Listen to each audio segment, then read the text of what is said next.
ভারতীয় সংস্কৃতির একটি অন্যতম বৈশিষ্ট্য হল নারী জাতিকে সম্মান প্রদর্শন।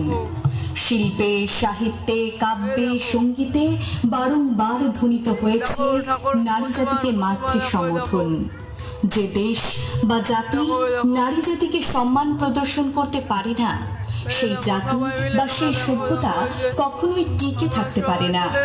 ভারতীয় পুরাণে, মহাকাব্যে রয়েছে তার অজস্র নিদর্শন।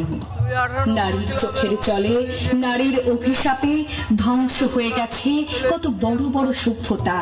নারী শিক্ষা, নারী স্বাধীনতা, নারীকে সমমর্যাদা প্রদান ভারতীয় সংস্কৃতির অঙ্গ। আসুন মাতৃ আরাধনার এই পুণ্য লগ্নে আমরা অঙ্গীকারবদ্ধ হই, আর কোন নারী নির্যাতন, বধূ নির্যাতন, বাল্য বিবাহের মতো ঘটনা আমরা ঘটতে দেব না। শৈশব মানব জীবনের সবচেয়ে মধুর সময়গুলির মধ্যে একটি। অনেক ক্ষেত্রে দারিদ্র্য